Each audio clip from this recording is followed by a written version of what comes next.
Good morning students. Good morning sir. तो आप लोग हर दिन क्लास आते हैं, राइट? Yes sir. तो अच्छा, आज हम कुछ सेंटेंसेस बोल रहे हैं, आप उसका जो है ना कि हिंदी बताएंगे, राइट? Yes sir. चलो, सेंटेंस है कि Sweety comes here every day. क्या होगा इसका हिंदी? स्वीटी रोज यहाँ आती है। या अगर स्कूल जोड़ देंगे कि Sweety comes school every day, कि स्वीटी हर दिन स्कूल आती है। अच्छा, नेक्स्ट सेंटेंस है कि Sweety goes to market every day. क्या वो हिंदी? स्वीटी हर रोज बाजार जाती है। अच्छा, Abhinav comes here every day. क्या वो हिंदी? अभिनव रोज यहां आता और Abhinav goes to market every day. अच्छा, तो देखिए, जैसा कि आपने बताया कि Sweety comes here every day का हिंदी है स्वीटी यहां हर दिन आती है। स्वीटी गोज टू मार्केट का हिंदी है कि स्वीटी हर दिन बाजार जाती है। अभिनव कम्स हियर एवरी डे का हिंदी क्या बताया आपने? कि अभिनव हर दिन यहां आता है। Abhinav goes to market every day का हिंदी क्या आपने बताया? कि अभिनव हर दिन बाजार जाता है। तो आप यहाँ पे देखिए कि यहाँ पे हमने लिखा है आती है, यहाँ पे लिखा है जाती है, लेकिन ये दोनों सेंटेंस में मैंने लिखा है आता है और जाता है। बताओ जी गायत्री, क्या फर्क है? क्यों लिखा है आती है और किसी में लिखा है आता है? खड़ा होइए।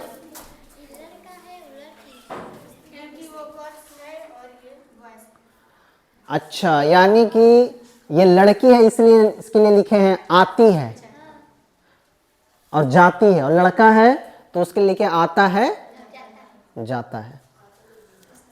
अच्छा, तो जानते हैं कि इंग्लिश ग्रामर में लड़का और लड़की को अलग करने के लिए क्या होता है? स्त्रीलिंग पुल्लिंग होता है हिंदी में, राइट? नाउन एंड प्रोनाउन नहीं। तो लड़का और लड़की के लिए जो हम लोग इंग्लिश ग्रामर में पढ़ते हैं उसे क्या कहते हैं?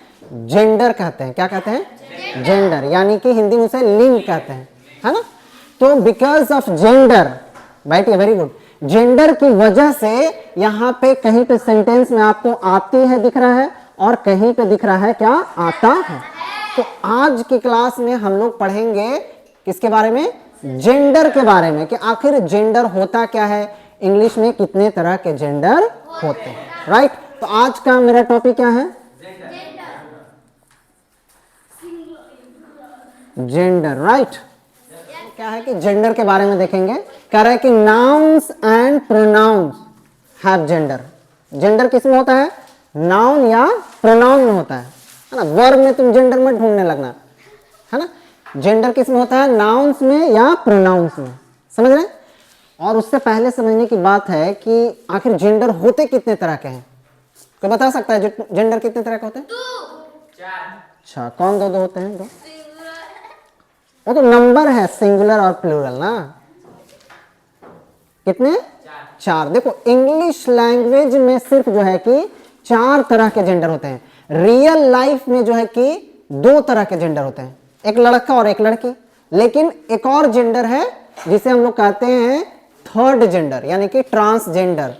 ट्रेन में कभी सफर किए हैं जो ऐसे करके पैसा मांगते हैं ना? तो वो होते हैं क्या? वो क्या है? किन्नर लोग को कहते हैं ट्रांसजेंडर, और उनको अब सुप्रीम कोर्ट फॉर्मली कहता है कि वो क्या है? थर्ड जेंडर है। क्या है? Third gender. तो रियल लाइफ में नॉर्मली 3 तरह के जेंडर देखने को मिलते हैं ना? एक लड़का है, एक लड़की है, और एक है जो ना लड़का है और ना लड़की है, जिसको हम ट्रांसजेंडर कहते हैं, और जिसे अब हम लोग क्या कहते हैं? थर्ड जेंडर कहते हैं। अब मान लो कभी फॉर्म भरोगे ना, तो अब जो सरकारी फॉर्म आता है वहां पे भराता है तो ऑप्शन रहता है। अगर अब देखो कि सरकार कोई फॉर्म निकालती है तो उसमें 3 तरह के जेंडर का ऑप्शन रहते हैं। पहले 2 तरह के जेंडर का ऑप्शन रहते थे, मेल या फीमेल। अब एक नया तरह का जेंडर है, उसको क्या कहते हैं? थर्ड जेंडर का ऑप्शन रहता है। लेकिन इंग्लिश ग्रामर में मैंने बताया कि नॉर्मल डे में हम लोग मोस्टली 2 जेंडर 3 जेंडर यूज करते हैं। ज्यादातर जो लैंग्वेजेस हैं उसमें 2 तरह के जेंडर होते हैं, लड़का और लड़की, है ना, मेल फीमेल। लेकिन इंग्लिश लैंग्वेज में जेंडर को कितने भागों में बांटा गया है? 4 भागों में। तो पहला तो यही क्वेश्चन आएगा कि कितने तरह के जेंडर होते हैं इंग्लिश लैंग्वेज में? तो 4 तरह के होते हैं, है ना। और जेंडर कहाँ आपको देखने हैं? नाउन में देखना है या तो प्रोनाउन में देखना है। अभी हम लोग देख रहे हैं कि नाउन्स हैव जेंडर, हम लोग नाउन में जेंडर देख रहे हैं, राइट। तो कह रहा है कि a noun used for a male, male माने लड़कों के लिए। कह रहा है कि जो नाउन लड़कों के लिए इस्तेमाल होता है उसे हम क्या कहते हैं? Masculine gender. यानी कि noun, a noun used for a male is called masculine gender. जैसे देखो कि जो ब्रदर, भाई हमेशा कौन होगा? मेल होगा, लड़का होगा। सन, बेटा, है ना। उसी तरह से फादर, है ना। उसी तरह से बॉय, उसी तरह से अंकल। तो ये सारे जो वर्ड्स मैंने लिखे हैं ये सारे क्या हैं? सारे मैस्कुलिन जेंडर है, यानी सारे बॉयज के लिए, सारे मेल के लिए इस्तेमाल हो रहे हैं ना। समझ रहे बात? तो जो मेल के लिए नाउन इस्तेमाल होते हैं उसे हम कहते हैं मैस्कुलिन जेंडर। अब सेकंड में है कि a noun used for a female. समझ रहे ना? अ noun used for a female is called feminine gender. यानी कि जो महिलाओं के लिए नाउन इस्तेमाल होता है उसे क्या कहते हैं? Feminine gender. चंचल, आप मेल है या फीमेल? मेल है या फीमेल? हाँ, मेल या फीमेल? फीमेल, है ना। पहली बात तो यही याद रखनी है कि फॉर्म में आपको आएगा भरने के लिए, तो आप अपना क्या सिलेक्ट करोगे?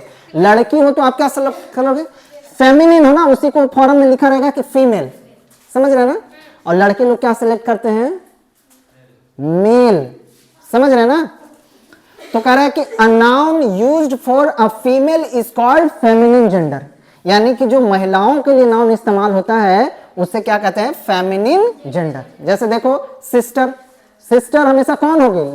लड़की होगी, है ना। डॉटर हमेशा कौन होगी? लड़की होगी। मदर हमेशा कौन होगी? लड़की होगी। गर्ल कौन? लड़की। आंट कौन होगी? महिला होगी, लड़की होगी। तो इस तरह से जो वर्ड्स महिलाओं के लिए इस्तेमाल होता है उसे हम फेमिनिन जेंडर कहते हैं, और जो वर्ड पुरुष के लिए इस्तेमाल होता है उसे हम मैस्कुलिन जेंडर कहते हैं। तो ग्रामर की भाषा में आपको मैस्कुलिन और फेमिनिन याद रखना है। डेली लाइफ में क्या आपको याद रखना है? मेल और फीमेल याद रखना है, क्योंकि आपसे पूछा जाएगा फॉरम में कि आप मेल है या फीमेल। वहां नहीं लिखा रहेगा मैस्कुलिन और फेमिनिन, क्या लिखा रहेगा? मेल और फीमेल। तो आप लोग लिखोगे, लड़के लोग फीमेल और लड़का लोग लिखेंगे फीमेल, राइट। तो 2 जेंडर समझ गए, मैस्कुलिन और फेमिनिन। मैस्कुलिन लड़का के लिए, फेमिनिन कि a noun used for either a male और अ फीमेल। यानी कि कोई ऐसा नाउन जो मेल और फीमेल दोनों के लिए इस्तेमाल होता है उसे कहते हैं कॉमन जेंडर। समझ रहे बात? कोई ऐसा नाम जो नाउन और जो मेल और फीमेल दोनों के लिए इस्तेमाल होता है। जैसे लिखा हुआ है चाइल्ड, कोई कहा चाइल्ड कि देयर इज अ चाइल्ड, एक बच्चा है, तो पता चल रहा है तुमको कि बच्चा लड़का है कि लड़की है? यानी लड़का के लिए भी चाइल्ड यूज करते हैं और लड़की के लिए भी। तो इसलिए चाइल्ड क्या है गया? कॉमन जेंडर है। देखो एग्जाम में आपको क्वेश्चन आएंगे, डिफिकल्ट एग्जाम में कहां से आते हैं क्वेश्चन? मैस्कुलिन से नहीं आता है, क्योंकि सब लोग जान जाएंगे। फेमिनिन से नहीं आता है, बल्कि आपको कहां से पूछेगा? कॉमन जेंडर से पूछेगा कि 10 वो कॉमन जेंडर का नाम लिखिए। कॉमन जेंडर माने कोई ऐसा वर्ड जो लड़का और लड़की दोनों के लिए इस्तेमाल। अब स्टूडेंट है तो आप भी स्टूडेंट हो, इन लोग भी स्टूडेंट है, तो स्टूडेंट लड़का और लड़की दोनों के लिए इस्तेमाल हो रहा है, इसलिए किस तरह का जेंडर है? कॉमन जेंडर है। उसी तरह से देखो बेबी, करेक्ट, उनके घर एक बेबी हुआ है, बेबी हुआ है मतलब पता चला कि लड़का हुआ कि लड़की, तो बेबी भी यूज होता है कॉमन जेंडर के लिए। फिर है पेरेंट्स, लड़का लड़की, माता पिता दोनों को कहते हैं पेरेंट्स, कहते हैं ना। उसी तरह से टीचर, वो कह रहा है कि मेरे टीचर बहुत अच्छे हैं, तो पता चल रहा है कि लड़का है वो टीचर की लड़की है। कैसे पता चल रहा है बताओ? नहीं पता चल रहा है। तो मैडम कहेंगे तो पता चलेगा, सर कह देंगे तो पता चलेगा, लेकिन सिर्फ कहेंगे टीचर, तो टीचर मैडम भी है, टीचर सर भी है।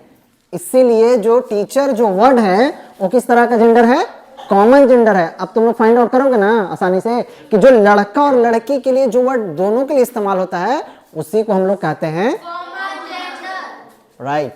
अब है थर्ड फोर्थ में हमारा लास्ट कि a noun used for a thing, जो कोई वस्तु के लिए इस्तेमाल होता है, that is neither a male, और वो वस्तु ना ही मेल होता है और ना ही नोर अ फीमेल, ना ही फीमेल होता है, उसको कौन सा जेंडर कहते हैं, न्यूटर जेंडर कहते हैं। यानी कि निर्जीव वस्तु के नाम को क्या कहते हैं, न्यूटर जेंडर। समझ रहे ना, जितनी भी निर्जीव चीज आप देख रहे हो, जैसे देखो कह रहा है पेन, पेन में जान है नहीं ना, तो क्या है, न्यूटर जेंडर है। बुक में जान है, चेयर, शर्ट, बॉल, नहीं ना। तो देखो हर लैंग्वेज का जेंडर अलग होता है, समझ रहे ना। तो इस तरह से ये इंग्लिश लैंग्वेज के जेंडर थे, कितने तरह के, 4 तरह के। अब देखो हिंदी लैंग्वेज में पढ़ते हैं या उर्दू लैंग्वेज में पढ़ते हैं तो 4 तरह के जेंडर नहीं बनाया गया वहां कितने तरह के जेंडर है। देखो अगर किताब भी वहां है तो किताब तो यहाँ कौन सा जेंडर कह रहा है, लेकिन हिंदी और उर्दू में कौन सा होगा, या तो वो स्त्रीलिंग होगा या तो पुल्लिंग, दो ही, वही दोनों में से। वो क्या है, किताब जो है कि हिंदी में क्या है, स्त्रीलिंग है, करेक्ट। किताब अच्छी है, नहीं कहते किताब अच्छा, यानी कि निर्जीव हो या जिसमें जान हो, दोनों यानी कि सजीव निर्जीव दोनों को या तो स्त्रीलिंग या तो पुल्लिंग बोलते हैं। लेकिन इंग्लिश में निर्जीव के लिए अलग जेंडर कह दिया है, कौन सा जेंडर है, न्यूटर। कह रहा है कि जो दोनों के लिए इस्तेमाल हो वो अलग जेंडर है, कॉमन। फिर कह रहा है जो लड़का के लिए इस्तेमाल हो मैस्कुलिन, फिर कह रहा है लड़की के लिए इस्तेमाल हो रहा है तो फेमिनिन। तो लैंग्वेज का अलग अलग लैंग्वेज का अलग अलग थोड़ा सा डिफरेंसेस देखने को मिलते हैं। तो इंग्लिश लैंग्वेज में नाउन में जेंडर आपको फाइंड आउट करना है, आप कर लोगे ना आसानी से, कोई दिक्कत। अगर आपको वीडियो समझ में आ रही हो, चैनल पे आप नए हो तो चैनल को सब्सक्राइब कर दीजिए, लाइक कीजिए और आप कमेंट करके बताइए कि जेंडर होते कितने तरह के हैं। Thank you for watching this video.